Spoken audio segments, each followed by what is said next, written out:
El último peldaño.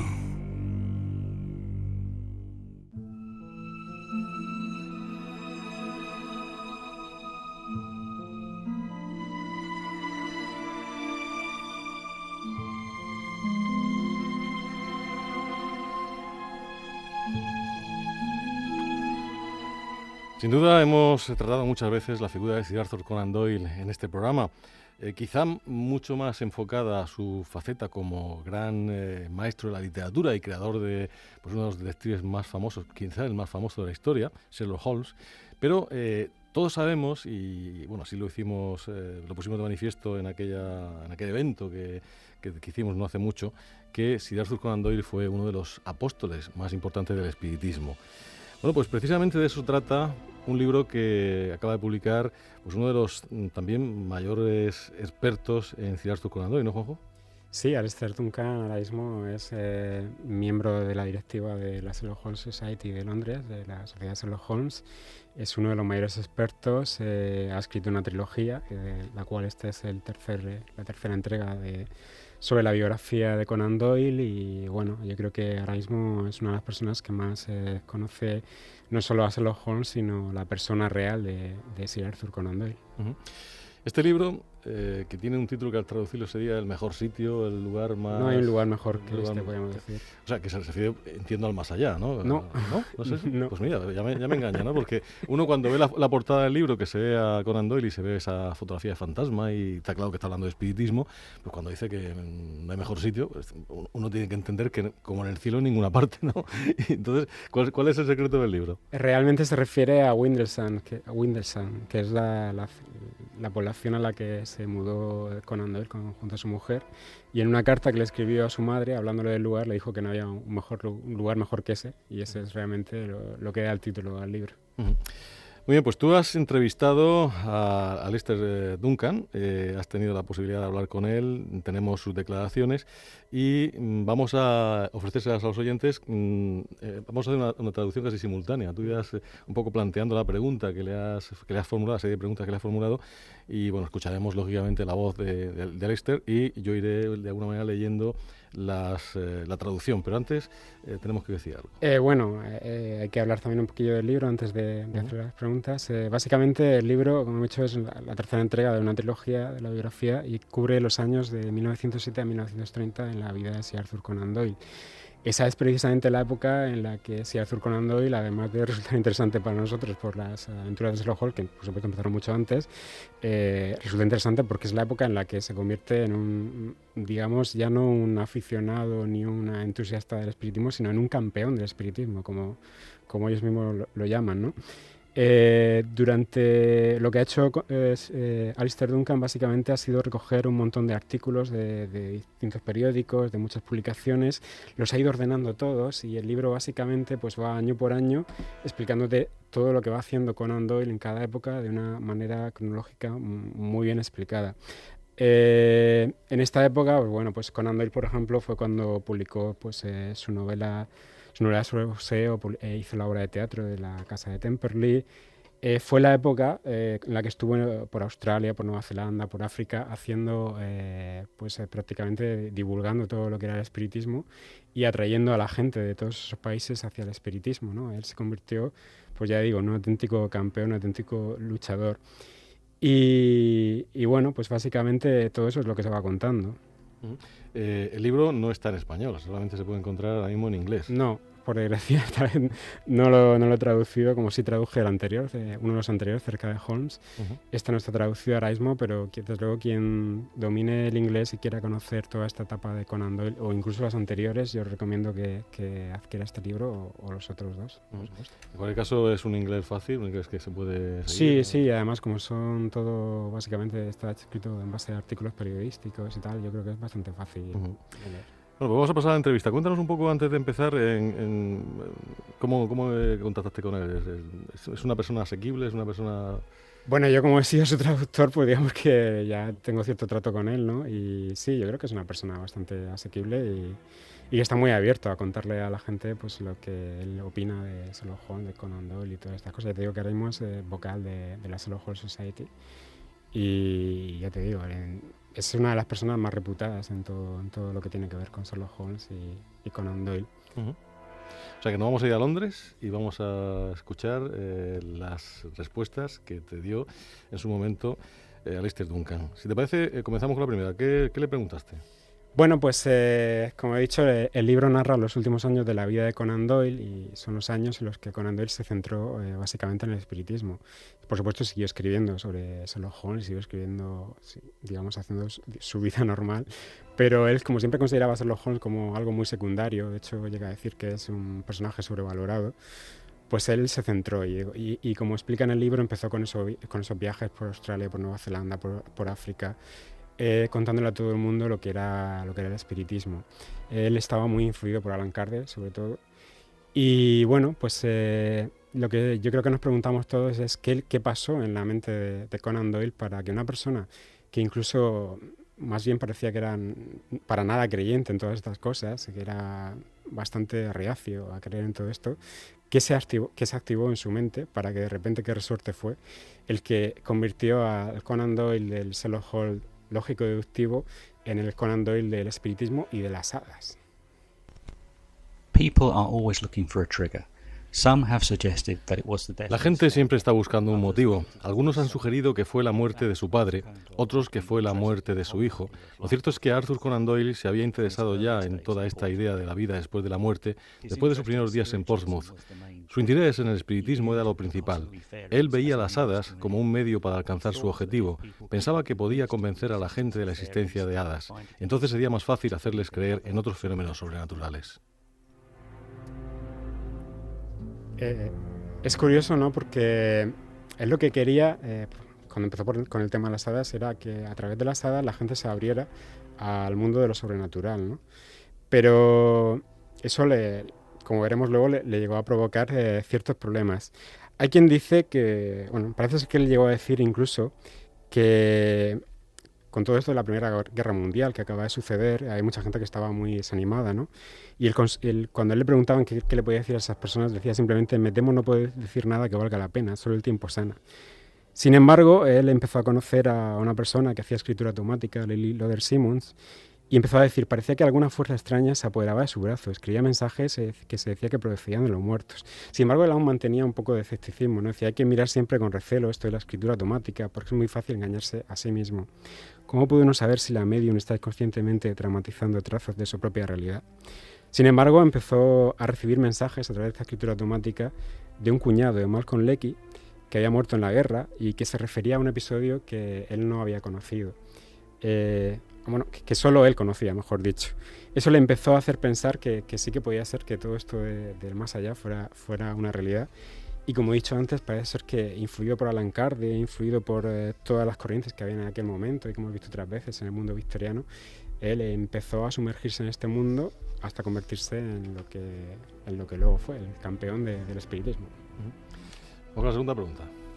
Bueno, la segunda pregunta es, le preguntamos, siendo como era un entusiasta Conan Doyle del espiritismo, en las novelas de Sherlock Holmes, en los relatos, nunca aparece nada sobrenatural. Hay alguna mención al vudú, aparecen vampiros, pero la explicación de los vampiros no tiene nada que ver con lo sobrenatural. Sin embargo, hoy día, pues cualquiera que escribe un pastiche de Sherlock Holmes, pues lo primero que hace casi siempre es meter algo de esto, ¿no?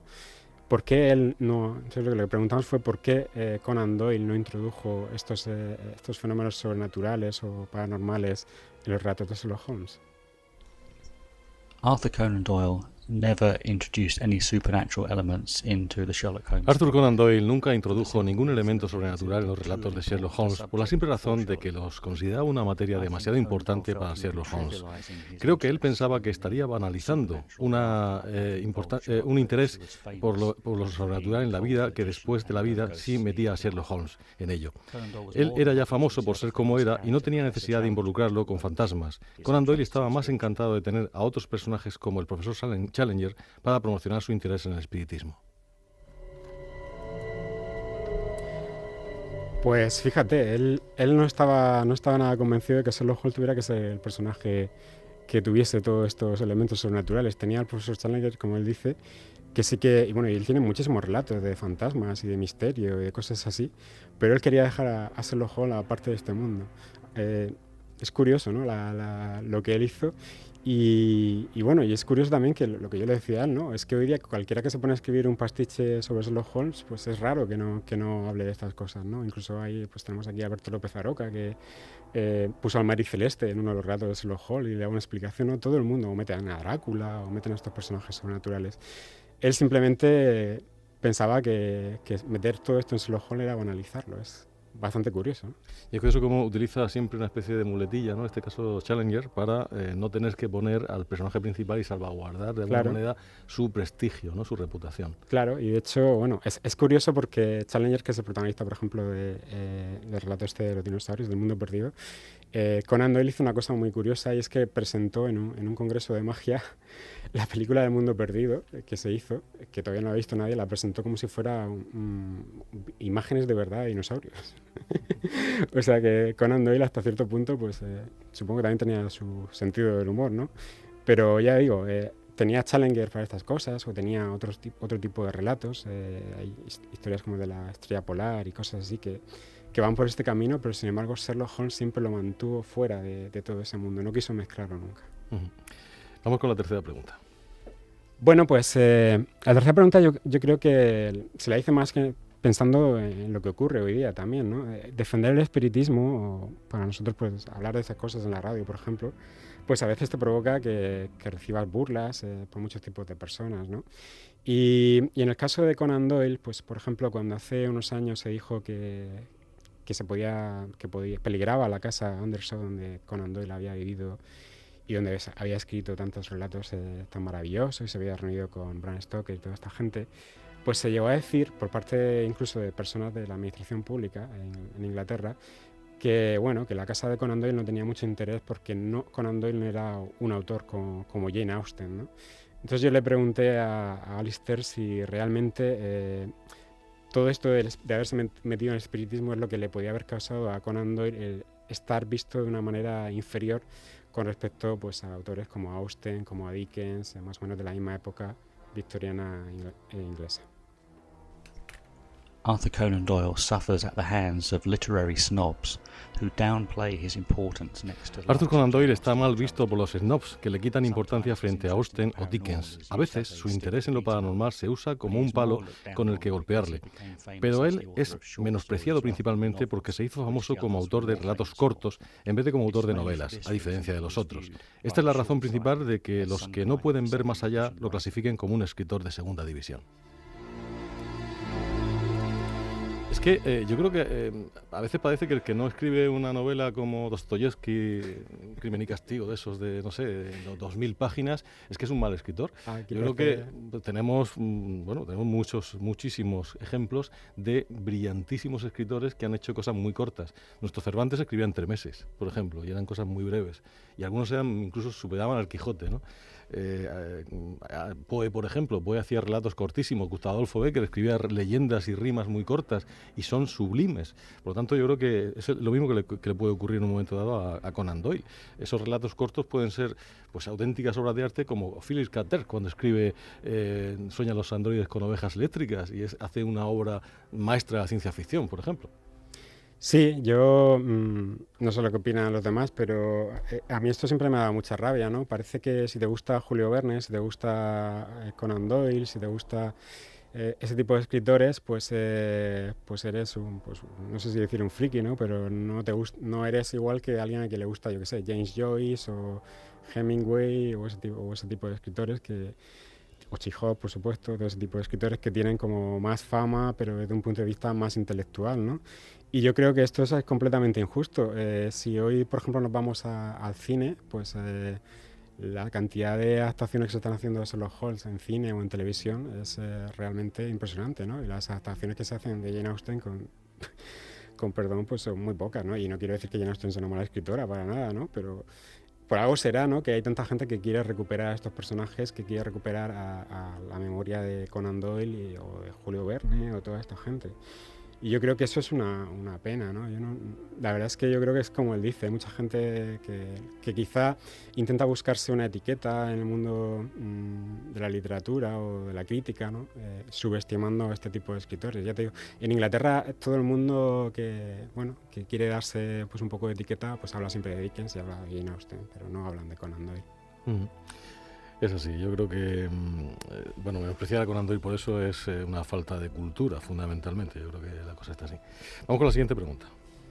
Pues la siguiente pregunta es sobre un hecho muy curioso que ocurre, que él narra en el libro, y donde estuvo involucrado Conan Doyle, pero la verdad es que es algo que nunca me había planteado y que realmente pasó, ¿no? Es un suceso que ocurrió por un asunto de escritura automática.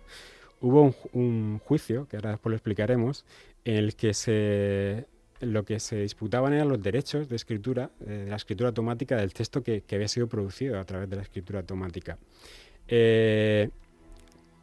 Para intentar ver quién llevaba razón, se recurrió a Conan Doyle. Y mi pregunta era si realmente Conan Doyle había llegado a tener un nivel de relevancia tan importante en el mundo del espiritismo como el que tenía como escritor, ¿no? Si sus textos sobre el espiritismo eran tan relevantes para todos los creyentes en el mundo del espiritismo como hoy día, por ejemplo, las historias de Sherlock Holmes son para los fans de las historias de aventuras de detectives.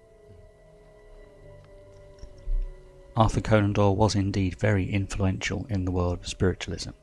He was, for most of his later life, Arthur Conan Doyle fue muy influyente en el mundo del espiritismo. Él fue, durante la mayor parte del final de su vida, su mayor y más reconocido defensor. Sus textos fueron influyentes no necesariamente porque fueran buenos, sino porque eran muy leídos. Su nombre en la portada prácticamente garantizaba ventas independientemente del tema que tratara. Es lo que vemos hoy en día con escritores como J.K. Rowling. Esto es muy curioso, ¿no? Este problema con los derechos de autor vino por dos personas que se enfrentaron. Eran Geraldine Cummings, que era una medium que escribía con escritura automática, y a la que acudió Frederick Blythe Bond. Frederick Blythe Bond es un personaje muy curioso y yo creo que le deberíamos dedicar un programa o alguna nota, algún apartado, porque este individuo, que además era descendiente del Capitán Bligh, que algunos lo recordarán por Rebelión a Bordo, que fue un personaje real, y fue ese capitán tan, digamos, borde, que se enfrentó a toda la tripulación del barco, pues era un psíquico, un investigador psíquico, que además estuvo investigando en Glastonbury, porque él era arquitecto también, y estuvo, sin decírselo a las autoridades, excavando en Glastonbury, descubriendo muchísimas cosas, pero luego se descubrió que siguiendo el método de escritura automática. Él decía que entraba en contacto con unos individuos que se llamaban los vigilantes, que le decían dónde tenía que ir excavando, y así fue como fue excavando la abadía de Glastonbury y todo eso. El caso es que aquí se produjo un problema porque esta vidente, esta medium, Geraldine Cummings, entró en contacto con un espíritu que se llamaba Cleofás, y empezó a escribir unos textos, y de repente hubo un problema por el copyright. Bond decía que los textos eran suyos, puesto que él había buscado a Geraldine, y Geraldine decía que eran suyos, puesto que ella era la mano que escribía los textos. Y esto es algo que yo me he planteado muchas veces, ¿no? Los derechos de autor de una psicofonía, ¿de quién son? Del que pone la grabadora, del sitio donde están grabando, de la familia del supuesto muerto que habla. Mercedes, buenas noches. Muy buenas noches. Me estoy acordando de una cosa, y tú como escritora, se dijo muchas veces que el libro de Durantia no tenía derechos de autor porque era un libro revelado. Es decir, en todo caso los autores serían los extraterrestres que de alguna manera pues influían en las personas que recibían la escritura automática y lo sacaban adelante. Pero ¿tú crees que realmente no podemos tragar eso? Y el que realmente registra el libro no es el autor, es decir, aunque no haya sido parte de su inspiración. Por supuesto, porque quizá la persona es el medio, es el canal, es la mano, el instrumento. Entonces sí que hay una parte del otro lado, vamos a decir, y otra parte de la genialidad del artista, que es el que le da forma. Porque el mensaje no siempre son palabras, son ideas, son conceptos, son imágenes, no siempre te viene así. Entonces el artista, el escritor, lo que hacemos es le damos forma a esas visiones, digamos, y las transmitimos. Entonces yo creo que sí que la autoría de la obra es del artista. Y sobre todo compartida, cuando menos. Sí, Claro que sí. Mariló, buenas noches. Mariló Meoño. Buenas noches, Joaquín. Ahora le va a preguntar Juanjo a Esther Duncan sobre una relación amistad, finalmente odio, o por lo menos, no sé si odio o enfrentamiento, entre dos grandes, ¿no? Conan Doyle y Houdini. Houdini, que fue el mayor de los magos, el gran mago, y Conan Doyle, pues para mí, es uno de los mayores escritores, ¿no? ¿Tú crees que esa rivalidad realmente existió? ¿Hubo una rivalidad o lo que hubo fue una complementariedad? Eso digo bien.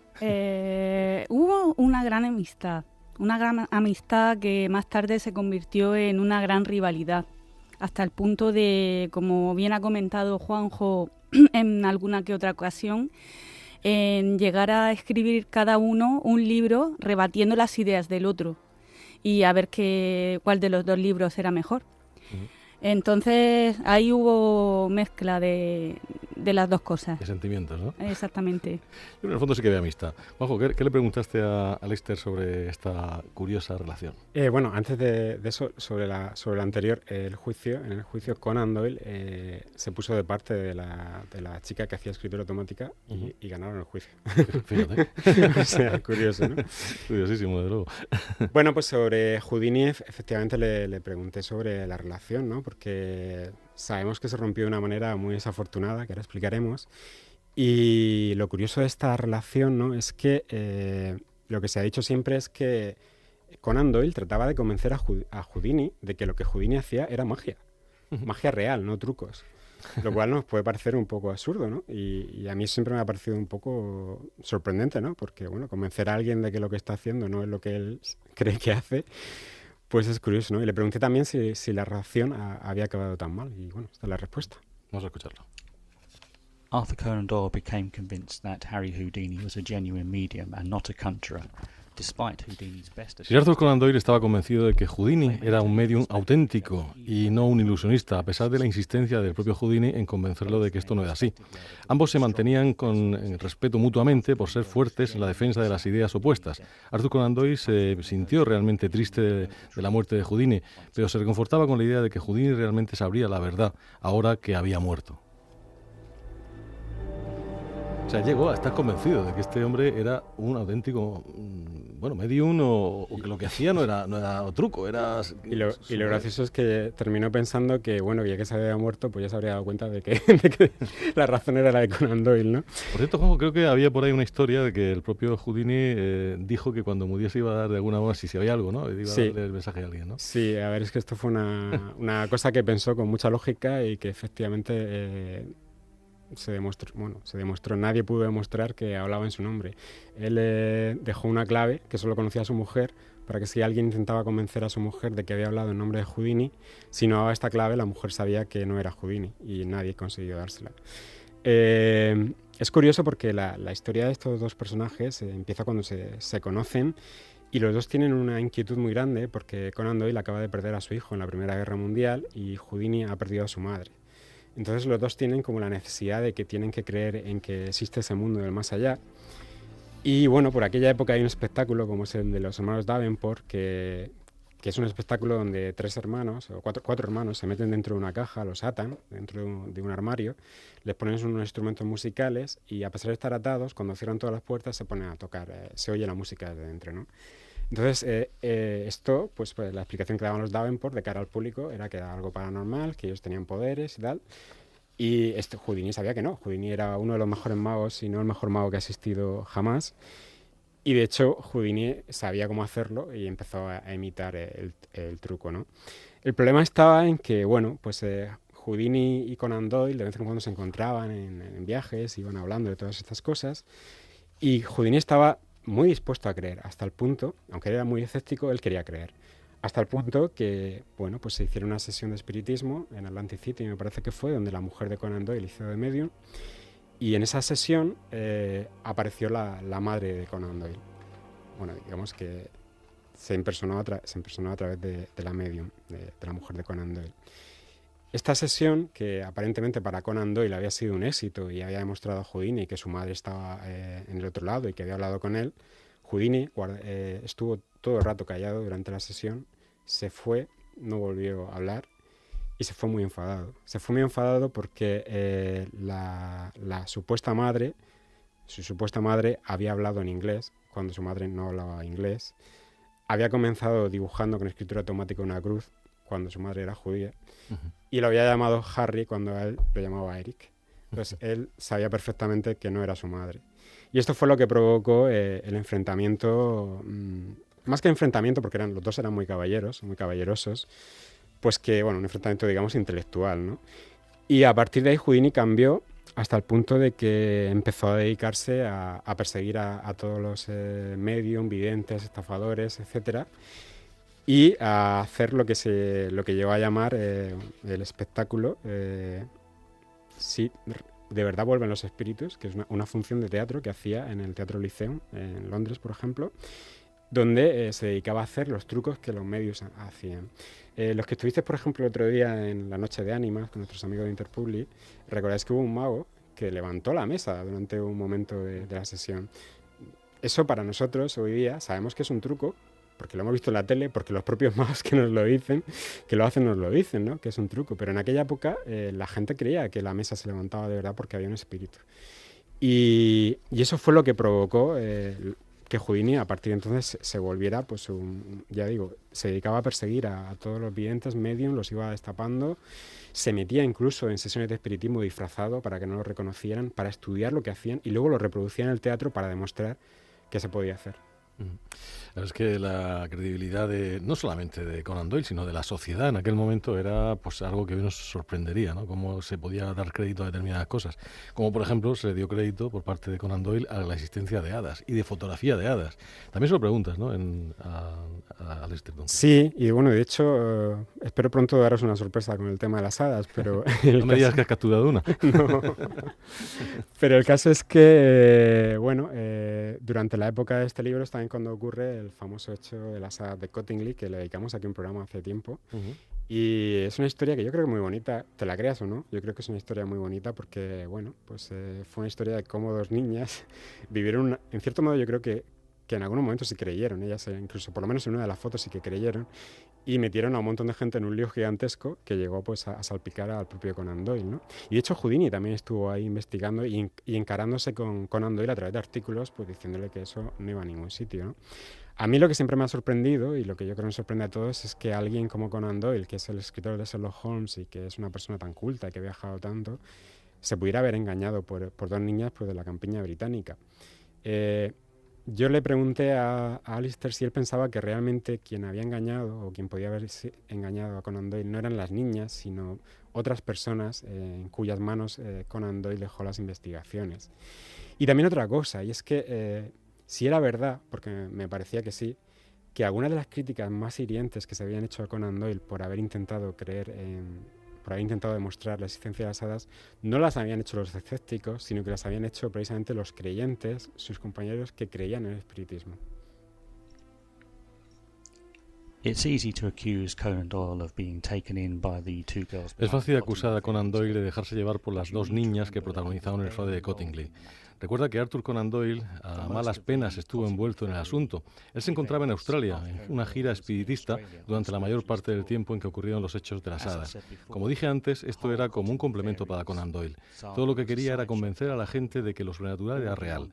De ese modo sería mucho más fácil para la gente abrazarse a las ideas que él tenía del espiritismo y la vida después de la muerte. O sea que él lo utilizaba quizá más como una especie de elemento vertebrador, elemento, digamos, catalizador, más que como un fenómeno que le interesaba más de mayor Sí, manera. de hecho yo hasta tengo dudas de que realmente estuviera muy convencido del tema de las hadas. Lo que pasa es que como le presentaron las fotos y Carner, que fue la persona que mandó allí, le dijo que había llevado las placas y que las había marcado y que no podía haber trucaje, y salieron las fotos. Y yo creo, cuando hablemos en el programa de esto, yo creo que las niñas creían que una de las fotos era auténtica porque me da la sensación de que una doble exposición, y eso ellas no lo entendían y no se dieron cuenta de que les había salido una doble exposición. Entonces, como todo aquello, sí que, aunque evidentemente se notaba, es que las fotos que hoy día cualquiera que las ve se da cuenta de que las hadas estaban recortadas, pero yo creo que lo que sí que era cierto es que había mucha gente que creía en eso y que no estaban haciendo trampas. si se hizo algunas trampas, que se hicieron fueron las niñas realmente, que engañaron a mucha gente que creyó en ellas, pero que incluso ellas se sorprendieron porque de repente les salió una foto que no entendían, ¿no? Entonces yo creo que lo que pasó ahí es que Conan Doyle quería utilizar esto, y de hecho él estaba escribiendo ya artículos en Strand Magazine sobre hadas, para demostrarle al mundo que existían unos seres que según él no veíamos normalmente porque estaban en otra frecuencia de vibración, como decía él, más o menos lo que se decía también de los espíritus, ¿no? Entonces decía, si la gente cree y comprende y se demuestra que existen hadas, ¿por qué no van a existir los espíritus? Que en cierto modo también estarán en otro estado de vibración, ¿no? Entre comillas.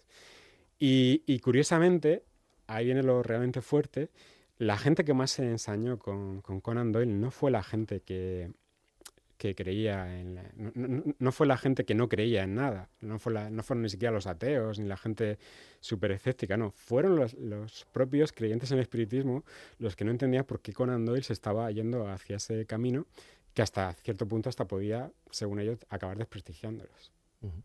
La verdad es que nunca entenderemos aquello y siempre nos queda la duda de cuál fue realmente la postura de una persona inteligente como Conan Doyle ante algo que parecía tan pueril. Siempre nos hemos preguntado que una persona que tanto cree en el espiritismo, tanto ha hecho por el espiritismo, que ha sido apóstol de esta religión, pues de alguna manera debería estar en contacto con los seres humanos después de muertos, si es que existe esa vida, y de alguna forma tendría que haber mediums que canalizaran esa energía de Conan Doyle.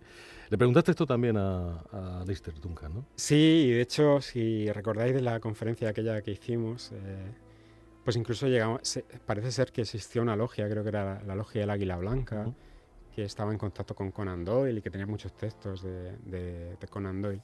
Y yo quería saber, bueno, si él tenía constancia de que esto era así. Y hasta cierto punto, pues estamos hablando antes de los derechos de autor de escritura automática, pues aquí, si realmente Conan Doyle está detrás de unos textos, pues tenemos textos nuevos de Conan Doyle que, vamos, quien se lo crea, pues es algo magnífico, ¿no? Que a lo mejor una nueva entrega de Sherlock Holmes, o vete a saber, ¿no? Pues eso fue lo que le pregunté, si él tenía constancia de eso.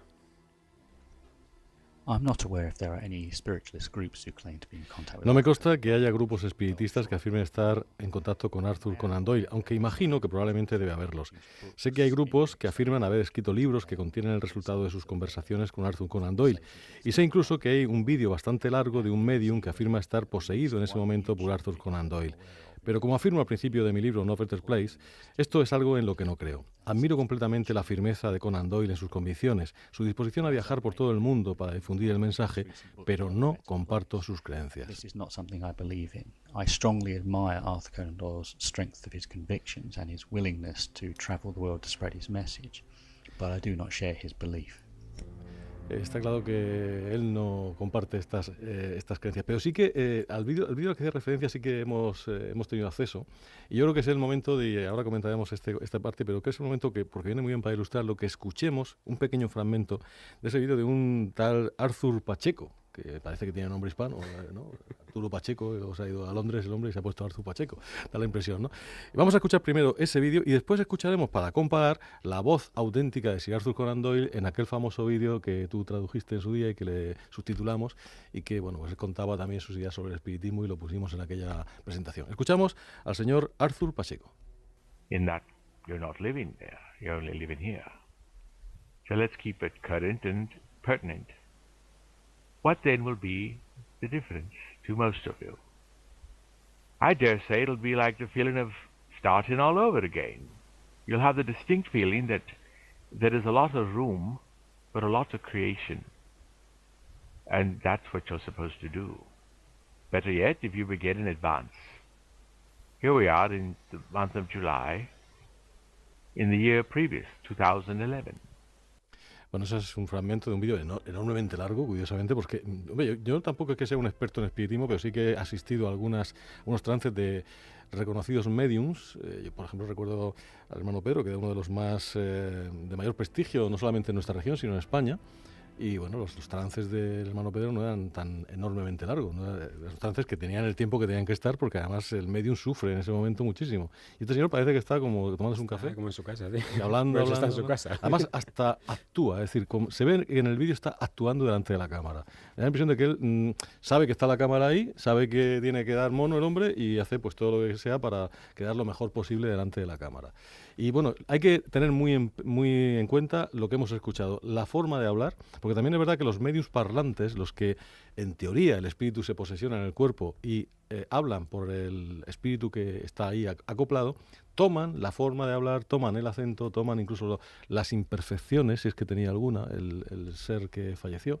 Y por lo tanto, si una persona ceceaba, sale el ceceo. Si una persona tenía un problema en un diente y hacía pues algún tipo de ruido extraño al hablar, también sale en el medio. Bueno, pues comparen lo que hemos escuchado con lo que vamos a escuchar ahora, la auténtica voz de Sir Arthur Conan Doyle. I used occasionally to read detective stories. It always annoyed me how in the old-fashioned detective story, the detective always seemed to get at his results either by some sort of lucky chance or a fluke, or else it was quite unexplained how he got there. He got there, but he never gave an explanation how. Well, that didn't seem to me quite playing the game. It seemed to me that he's bound to give his reasons why he came to his conclusions. Bueno, pues no sé qué opináis, pero parece que cualquier parecido es pura coincidencia. Yo recuerdo algunas de las sesiones, yo no he estado, pero sí que he oído muchas de las que se han puesto aquí, incluso he visto algún vídeo y a veces creo recordar que han puesto algún personaje famoso. Sí, sí. Y había un parecido muy grande, era casi, no digo que fuera igual, pero era como... Incluso aunque dijeras que es un fraude, si es un fraude estaban intentando imitarlo. Está ¿no? bien hecho, está bien hecho. Es que esto, hombre, ni siquiera está intentando imitarlo, no sé, es como, efectivamente, como si estuviera allí tomándose un café y estuviera hablando de sus cosas, y además creo que el vídeo dura 59 minutos o uno. Incluso me he fijado bastante, porque esta tarde lo he estado un poco... No he visto el vídeo entero de este señor, porque es un poquito pesadillo, pero sí que recuerdo muy bien el otro, y bueno, sí, pues he visto fragmentos. La forma que tiene Conan Doyle de expresarse, con una forma muy erática, un hombre que no se mueve mucho y demás, este señor sí que hace ciertos movimientos que no son en nada parecidos a los de Conan Doyle. Y yo recuerdo en algunas de las sesiones en las que asistí de Pedro y yo, de otros medium que también he visto, que también se copian los movimientos. Es decir, también hay una forma de moverse exactamente o muy parecida, o se intenta hacer parecida a si el personaje es conocido. Claro, cuando no es conocido pues no lo sabes. Pero sí que recuerdo algunos personajes famosos que aparecieron en un momento dado en las sesiones y que tú recordabas cómo se movían y el medium también se mueve así. En este caso no, este señor se mueve como le da la gana. Está claro. Totalmente. Por lo tanto, parece que estamos de acuerdo con Alistair y no parece que haya así como mucho medium que esté en contacto con él. Yo creo que no. Por lo menos este no. Para acabar este bloque, porque no cerramos el tema de Conan Doyle y no cerramos el tema del espiritismo, y yo creo que lo decía Anabel Salmerón por aquí, por Facebook, y también algunos otros amigos, nos atrae el mundo del espiritismo, no el mundo del espiritismo actual. A mí me atrae el mundo del espiritismo del siglo XIX, a mí me atrae los gabinetes victorianos, me atrae el velador de tres patas que se mueve, me atrae esa cortina de la cual sale un ectoplasma y termina materializando a una mujer bellísima como Katy King, de la cual se enamoró William Krug, por cierto. Todo eso me atrae porque si fuera cierto sería maravilloso. Lo que pasa es que desde aquella época, desde aquellos, hace ya más de 100 años, no ha vuelto a pasar. No se han producido esos fenómenos. Quizá porque hoy en día es mucho más difícil que pasen desapercibidos y que aguanten un análisis electrónico con equipos y con los medios que tenemos hoy en día, o quizá porque no hay fe hoy en día para que eso pase. Pero hemos hablado muchas veces del fantasma de Katy King, pero nunca le hemos hecho el programa monográfico que se merece. Porque cuando los oyentes sepan, y que ha escrito por la propia medium, lo que ocurrió en esa historia, pues es todo una historia casi sociológica, ¿no? Como una persona, un primerísimo científico de la época, llega a o perder la razón o estar contemplando algo que es auténtico, ¿no? Pues Conan Doyle también vivió algo parecido, ¿no? Él vivió en algunos momentos, incluso vivió momentos de ese espiritismo clásico, de esa materialización de esos temas. Vamos, si en los últimos 4 minutos que nos quedan, a comentar ese tema. A ver, es que quien lea el libro entero pues lo va a disfrutar mucho porque, como he dicho, aparte de hablar de todas las cosas de Conan Doyle, Sherlock Holmes, etcétera, habla mucho de espiritismo y habla incluso de... Conan Doyle iba dando conferencias por todo el mundo, pues como ahora mucha gente pues con con sus PowerPoint, pues él iba con sus diapositivas. Tenía una colección tremenda de fotos de fantasmas. Incluso se cuentan muchas anécdotas que le pasaban en esas conferencias, ¿no?